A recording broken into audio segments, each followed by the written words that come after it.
Tov à tous. Alors j'espère que tout le monde a passé des bonnes fêtes de Rosh Hashanah, qu'on s'est rempli de Kedusha, qu'on a bien mangé. Et on commence donc cette nouvelle année, parce que voilà, on vient de commencer à partir de lundi soir, et on commence et on est déjà dans le jeûne à cause de la tragédie de Guédalia ben Achikam. Alors qu'est-ce qui s'est passé? Déjà, il faut savoir que ça s'est passé pendant Rosh Hashanah. Maintenant, comme on jeûne pas un jour de fête, donc les sages, ils ont repoussé ça au lendemain de Rosh Hashanah. Les Babyloniens, ils sont venus en terre d'Eretz Israël et ils ont détruit le premier temple. Après avoir détruit le premier temple, ils ont exilé la plupart des Juifs et ils ont laissé quand même une petite communauté juive. Alors, c'est sûrement pas pour faire plaisir aux Juifs, ça avait simplement un aspect financier, économique, parce que les Juifs, ils étaient des bons travailleurs et donc ils continuaient à travailler. Et comme ça, en fait, Nebuchadnezzar, il pouvait continuer à avoir une main sur Eretz Israël à travers Guédalia ben Achikam, qui était un chacham, un sage juif. Maintenant, il y a l'ennemi de Nebuchadnezzar, d'accord, qui était le roi de Moab.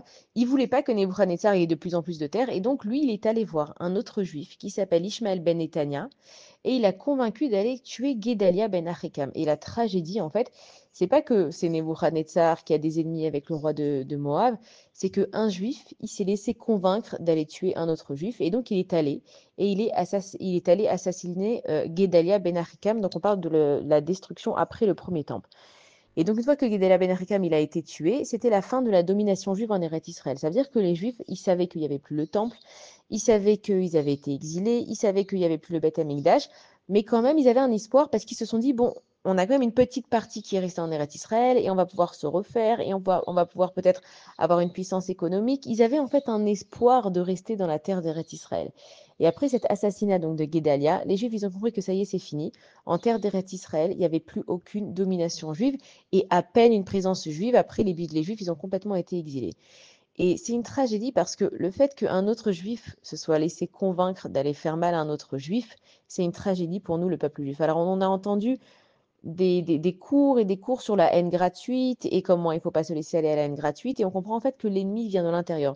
Donc, non seulement que les Juifs entre nous, on se dit que quand on agit comme ça, en fait, on n'a pas besoin d'ennemis. On est nous-mêmes notre propre ennemi, alors que les Juifs, on est censé être tous des frères et des sœurs. Alors c'est vrai qu'il y a des désaccords, c'est vrai qu'il y a des choses des fois qui arrivent et vraiment ça peut faire de la peine. Mais de là à venir et aller assassiner quelqu'un, c'est que vraiment à l'intérieur du peuple juif, il y a un gros problème. En plus, le jour de Rosh Hashanah, le jour où tu es censé être avec Akadosh Baruch Hu, et tu mets une couronne sur la tête d'Akadosh Baruch Hu en disant qu'on est tous ses sujets, il faut comprendre que quand on dit que l'ennemi vient de l'intérieur, c'est pas seulement les juifs entre nous, mais à l'intérieur de nous. Parce que les juifs entre nous, on se fait du mal, on le sait, ça fait vraiment de la peine. Mais il y a un ennemi qui s'appelle nous-mêmes à l'intérieur de nous. On a des pensées, d'accord, qui vont toute la journée nous suivre. Et dans ces pensées-là, pardon, on se dit à chaque fois, on n'est pas assez bien, on mérite pas. Et malheureusement, on va tomber, on va faire une mauvaise action et on va se dire, mais tu vois, moi, j'y arriverai jamais. Et en fait, cet ennemi qui est à l'intérieur de nous, qui nourrit nos pensées, donc qui est le Yetzer Hara, il nous décourage. Et c'est ce qui s'est passé avec Guédalia. C'est que les Juifs, ils se sont dit, allez, c'est bon, ça y est, Akadosh Baruch Hu, il nous aime plus, laisse tomber, on est parti en exil. Et maintenant, on va s'installer en exil, puisque de toute façon, Akadosh Baruch Hu, il nous a rejetés. Et il faut comprendre que Akadosh Baruch Hu, il ne rejette aucune personne du peuple juif. Il veut nous apprendre des leçons. Parce que quand on n'est pas capable d'être ensemble dans le palais du roi, alors Akadosh Baruch Hu, à la place de nous détruire à nous, il a détruit sa maison.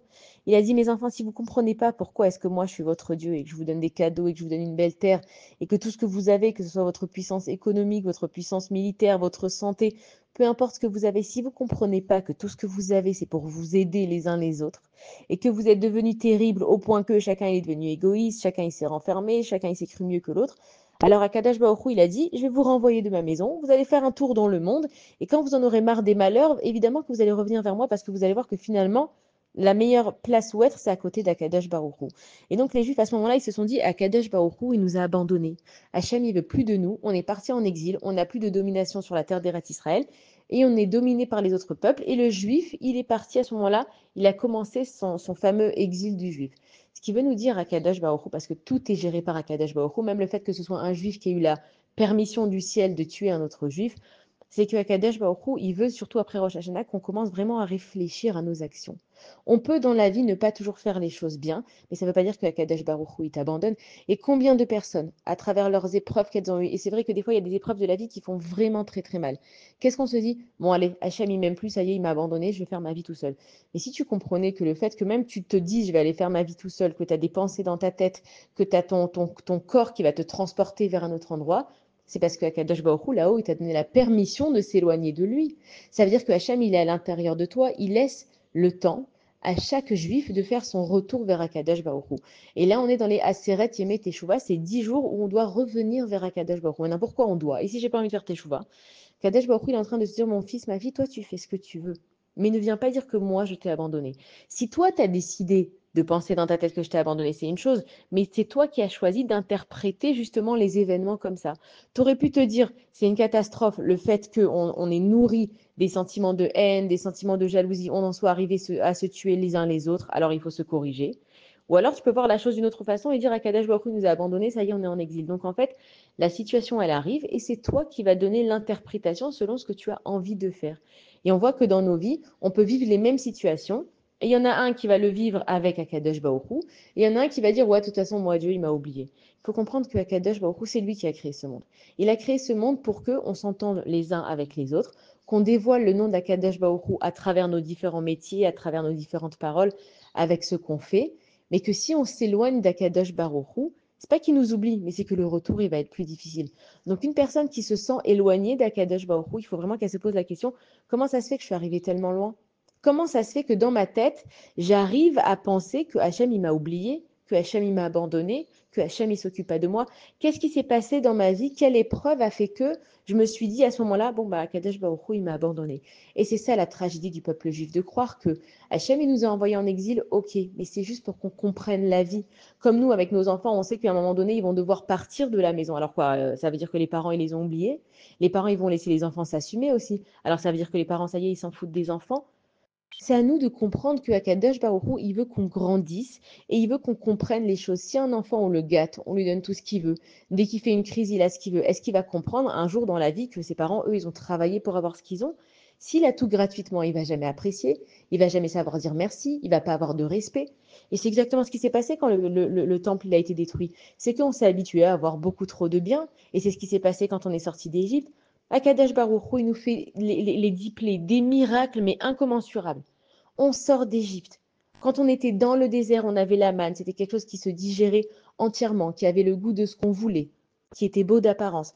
On avait des nuées de gloire qui étaient au-dessus, en dessous, à gauche, à droite, devant, derrière, protégés de tout. Et qu'est-ce qu'on a fait dans le désert? On s'est plaint à Kadosh Baruch Hu, et on n'a pas ci, et on n'a pas ça. Et l'eau, elle n'est pas comme ci, et là, on marche trop, et là, on est fatigué. Akadosh Baruch Hu, il est en train de nous dire, mais mes enfants, mais moi, je suis là pour vous. Hachem, il n'a pas besoin de nous. Il a créé un monde entier pour nous. Et nous, tout ce qu'on trouve à faire, c'est tout le temps dire qu'on n'a pas assez. Alors, comment on sort de là? Ok, l'être humain, il a des mauvais penchants. Ok, l'être humain, il a le Yetzirara. Mais ne te laisse pas avoir par ton Yetzirara. C'est comme si ton fils, il a une fréquentation qui n'est pas bonne. Et tu sais que ce garçon, en fait, il l'emmène tout le temps faire des bêtises. Tu vas le laisser aller avec cette personne-là? Oui, mais j'ai pas le choix, c'est mon voisin, il habite à côté de moi. Ok, alors tu surveilles ses fréquentations et tu dis à ton fils, tu sais ce qu'il fait, c'est pas bien, t'es pas obligé de l'écouter. Et tu apprends à ton fils, en fait, à dire non. Ou tu apprends à ton fils, quand il faut, à dire oui. Et c'est la même chose avec nous et notre Yetzerara. Là, on est pendant les 10 jours où on doit faire Teshuvah avec Akadosh Baruch Hu. Évidemment que le Yetzerara, il va venir et qu'il va me dire, ouais, vas-y, fais ce Lachonara. Ouais, vas-y, là, t'as pas besoin de rendre la monnaie. Évidemment qu'il va venir. Et notre rôle, c'est pas d'être le meilleur et de réussir à Kadosh Baruch Hu. Il sait très bien qu'on va tomber. C'est pas sur ça qu'il nous juge. Hachem, il va nous juger sur savoir est-ce que au moins j'ai essayé de me battre avec ça. Il y a quelque chose que j'ai absolument envie de dire. Voilà, une copine, elle m'a raconté un truc, il faut absolument que je le balance. Est-ce que peut-être je me suis retenue 1 heure? Même si ça allait rien 1 heure, Akadosh Baruch Hu, il a vu que pendant cette heure-là, je me suis battue. Même si j'ai envie absolument de faire quelque chose de pas bien et que je me suis retenue pendant 2 jours et le troisième jour, j'ai craqué. Akadosh Baruch Hu, il a vu qu'au moins tu as essayé de faire mieux et c'est ça ce qu'il te demande Akadosh Baruch Hu, de pas aller vers ton mauvais penchant. C'est pas parce qu'il y a un roi qui te dit d'aller tuer un autre juif ou de faire du mal à un autre juif. C'est qui le roi de Moab? C'est le Yetzirara. C'est qui Nebuchadnezzar? C'est aussi le Yetzirara. C'est toutes ces pulsions qu'on a à l'intérieur de nous. Maintenant, Akadosh Baruch Hu, il nous a créés. Il sait très bien qu'on est les êtres humains et qu'on va tomber. C'est pas sur ça qu'Hachem il nous juge. Il sait. Mais comment tu vas ressortir de l'épreuve? En disant Hachem il m'a abandonné, il n'y a plus personne qui pense à moi, je fais ma vie. Mais si tu arrives à faire ta vie, que tu traverses la route et qu'il n'y a pas Chas Shalom, Dieu nous en préserve une voiture qui t'a écrasé, c'est Hachem. Il y a des gens qui, en mangeant quelque chose, ils se sont étouffés. Il y a des gens, ils ont des crises cardiaques. Il y a n'importe quoi qui peut arriver dans la vie. Comment ça se fait que tu es arrivé dans ta vie à un matzav de te dire Hachem, il m'a abandonné, Hachem, il m'aime pas, Hachem, il m'a pas aidé. Et avec ça, tu as réussi à marcher, à respirer, à gagner de l'argent, à sortir, à aller au restaurant, à aller en vacances. Mais tu crois que ça vient d'où tout ça? Et donc maintenant, pendant les 10 jours de Teshuvah, qu'on doit revenir vers Akadosh Baruch Hu, il y a marqué Hashivenu Hashem Elecha Venashuva. Hashem, fais-nous revenir vers toi. Pourquoi on ne dit pas nous, on va revenir et Hashem, il nous accepte? Pourquoi on dit Hashivenu? C'est que Akadosh Baruch Hu, il nous envoie des épreuves pour qu'on se pose les bonnes questions. Aujourd'hui, c'est un jour de jeûne, direct, comme ça, après Rosh Hashanah, jour de jeûne. Pose-toi les bonnes questions. Moi, je veux t'accueillir dans mon palais, il te dit Akadosh Baruch Hu. Moi, je veux que cette année, on reprenne contact ensemble. Mais pose-toi les bonnes questions. Comment tu vas regarder les situations? Si tu vois que tu es seul, tu vas venir m'appeler, ou quand tu vois que tu es seul, tu vas dire ah c'est bon, je suis tout seul. Mais sache que même dans ton tout seul à toi que tu crois, Akadosh Baruch Hu, il est là. Même dans ton tout seul de je dois me débrouiller, de je dois monter mon affaire tout seul, Akadosh Baruch Hu, il est là. Alors plutôt que de continuer à se voiler la face, parce que maintenant le temps il avance, on est en l'an 5786, Baruch Hashem. Alors on ne sait pas quand est-ce que le Mashiach vient, et c'est nous on doit juste prier une fois par jour, avoir la Emouna qui vient. Mais le temps il avance quand même. Et il faut revenir vers Akadosh Baruch Hu parce qu'on n'a pas le choix. Comme une personne, on ne sait pas quand est-ce que la personne elle va partir de ce monde. Elle va se retrouver devant Akadosh Baruch Hu. Donc qu'est-ce que tu attends en fait? Donc on profite de ce jeûne de Guédalia. On profite des 10 jours là jusqu'à Kippour où on va faire une teshuva magnifique. Et encore une fois, on ne nous a pas demandé d'arrêter de faire des fautes et d'être des malachim, mais on va avoir des ailes qui poussent du jour au lendemain. C'est pas ce que Hachem il te demande. Hachem il veut simplement que tu commences à te poser les bonnes questions de la vie. Qu'est-ce que je suis venu faire dans ce monde? Si je suis venu profiter pour moi et dire que je me débrouille tout seul et que tout le monde m'a abandonné dans ma vie, alors là, je suis pas mieux que Netanyahou, que Ishmaël ben Netanya, pardon, Netanyahou, que Ishmaël ben Netanya qui a été tué un autre juif. Mais si je me pose les bonnes questions et je dis, tu sais, Hachem, tout ce temps-là, je t'ai pas vu dans ma vie. Maintenant, j'ai envie de te voir. Hachem, est-ce que tu peux me permettre de te voir dans ma vie? Et c'est ça la leçon du jeûne de Guédalia, c'est qu'il faut comprendre de ne pas se laisser avoir par notre ennemi interne qui est nous-mêmes et qui s'appelle en gros notre ego. Notre ego, il nous dit qu'on se débrouille tout seul, qu'on n'a pas besoin de savoir, qu'on n'a pas besoin d'aller voir les uns et les autres, qu'ils ont qu'à se débrouiller. Ça, c'est l'exil. Ça, c'est de se dire Hachem, il m'a oublié. Mais si tu sais que Akadosh Baruch Hu, il est là, qui t'a ouvert la porte, on vient de sortir de Rosh Hashanah, on a plein de mérites qui nous attendent avec toutes les fêtes.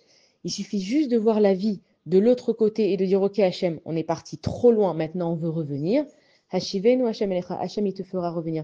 Et tout le monde a envie d'être proche d'Akadosh Baruch Hu. C'est juste qu'on se sent pas capable, on se dit comment on va faire, on se dit mais qu'est-ce qu'il faut que je prenne sur moi, mais c'est trop. Prends rien sur toi. Juste dans ta tête, tu pries Akadosh Baruch Hu, c'est la tfila. Comme il dit David Ameller dans Tehillim, il dit va ani tefilati. Et moi, je suis une tfila pour toi, Kadesh Baruch Hu.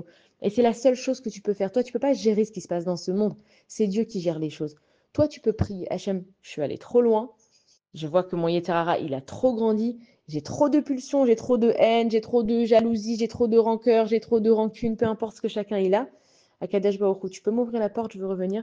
Et bien, Ezrat Hachem, on profite de cette opportunité pour se rapprocher d'Akadesh Baruch Hu, se remettre en question. Et si Dieu veut, on n'aura que des bonnes choses, des miracles et des yeshuot. Alors, une bonne journée à tous, des bonnes nouvelles, Bezrat Hachem et Tzamkal.